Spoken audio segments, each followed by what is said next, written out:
You're tuning into Black and White Sports on YouTube. The no-holds-barred truth on sports. The main event starts.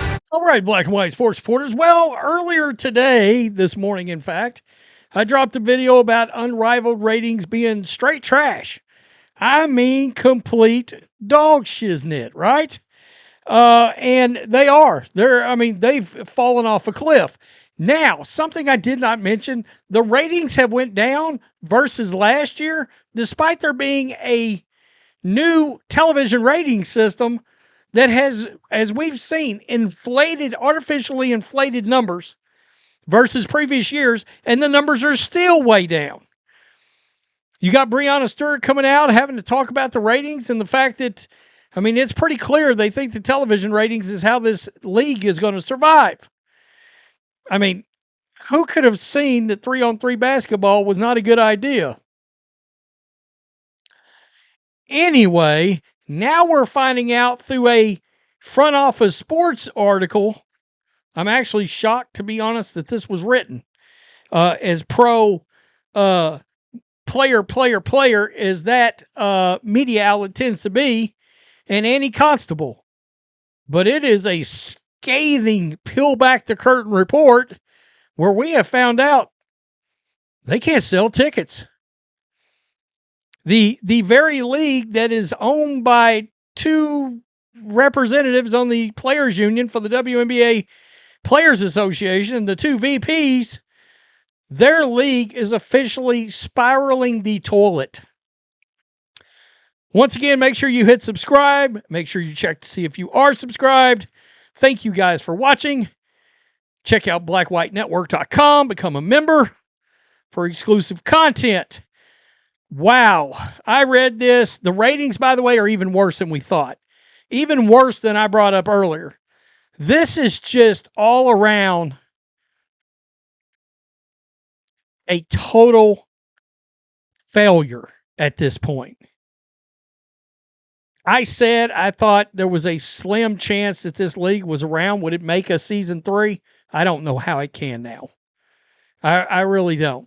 Unless some investor comes in that cares more about the social aspect of this and decides to prop them up for another year financially. Why is TNT going to continue to be involved in this? Honestly, why? Come on. In its inaugural season, Unrivaled was a spectacle. Was it? ? Drawing a sold-out crowd of 870 eager eyes. 870. In year 2, the sparkle has worn off. Look, when a sports media outlet like Front Office Sports writes what they just did, uh-oh. Look out. Oh, man. Look out. The campus just beyond Miami city limits was quieter during the opening weekend of the 3-on-3 Basketball League's second season. The Fan Fest outside was less of a throng and more like a collection of supporters.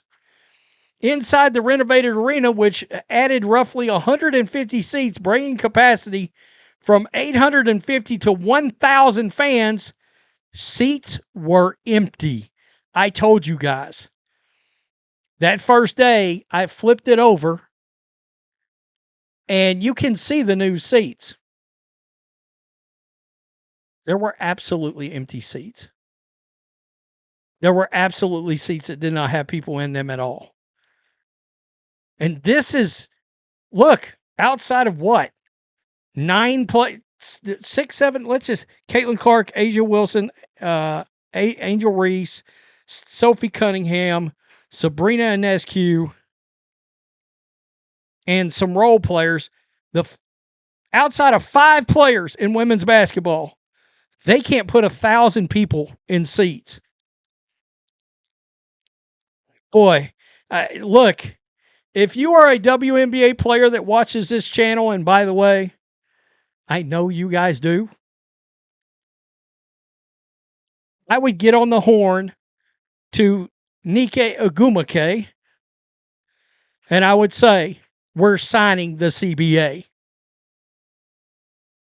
We're signing the CBA because that footing that you thought was so solid under your feet right now, nah, that was the rug, and it just got pulled out from underneath you. Listen to this, folks.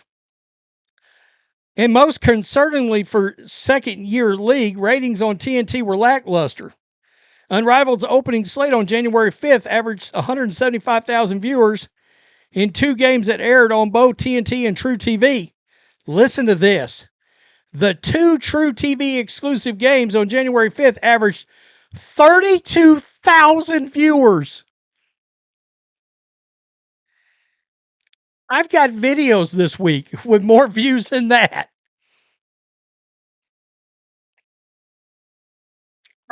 Wow. Okay. Games on January 9th averaged 139,000 viewers across TNT and True TV.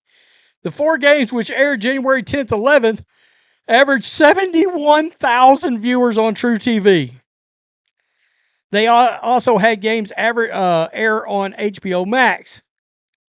That's a steep drop compared to the first season when the league averaged 221,000 viewers on TNT, peaking at 377,000 for the final of the one-on-one tournament. It goes on. Look, it's talking about Alex Brazil making comments. We're building Unrivaled for a long game, and we're confident in its outlook. Keeping in mind the same core principles and goals we set forth when establishing the league. Unrivaled CEO Alex Brazil told Front Office Sports Wednesday, "We're proud of the product we're putting on the court each week, and we're going to continue growing our audience while showcasing the best women's basketball players in the world. The leagues aren't built overnight." No, they're not. But your viewership just got cut in half. I mean, honestly. Unrivaled has other ways to make money, chiefly ticket and merch sales. Despite empty seats in Florida, a league person said opening weekend was sold out. The league also will feature a tour stop in Philadelphia, which stands to pay dividends. The 2-game slate in January 30th will be played at Xfinity Mobile Arena, which has a capacity of roughly 17,000 and 20,000 fans. Oh my God. January 30th could be the most embarrassing set of days in women's basketball history. What happens if they get 2,000 people in a 17,000 seat arena? Unrivaled said the games are sold out and resale prices are starting at $123 as of Wednesday afternoon. So are they sold out or the resellers at bottom? That's the question. I don't buy that. A league spokesperson said merchandise sales from September through opening weekend were up 50% year over year, and the ticket revenue was up 40% for the opening weekend thanks to added seats and games. And he goes on to talk about the fact that they increased their player pool. Listen to this. Quote, "I think there's a misconception that we don't want to play overseas," Alyssa Thomas said. "For me, it's about where the best opportunity is, where I can continue to grow my future. I enjoyed overseas." Okay, we've heard that from other players, right? That was the big sell that we heard from Unrivaled. Everybody gets a chance to stay here and play, and they don't have to go overseas. Boy, Project B showed up. People started signing contracts. Well, wait a minute. We're hearing people love to see the world. They're blowing smoke up people's asses. Wow. Honestly, this turn of events, getting this much publicity, all of this, it's the best thing to happen to Adam Silver and the WNBA and NBA owners. This is the best thing that could have happened to them. Because they're all sitting back and they're watching this and they're smiling.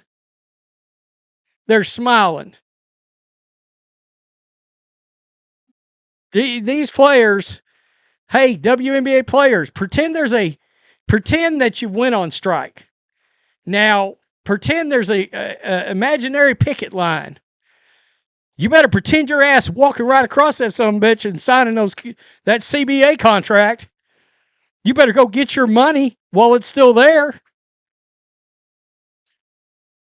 Because your little alternative 3x3 league, it fitting to not be around, is what it's. It fitting to not be around. I brought it down. You see me bring it down to that level. It's not going to be here. Whoa! Whoa! Got to tell you, this is falling apart even quicker than I anticipated. Peace. I'm out. Till next time. Thanks for watching the show. Be sure to like, comment, and subscribe.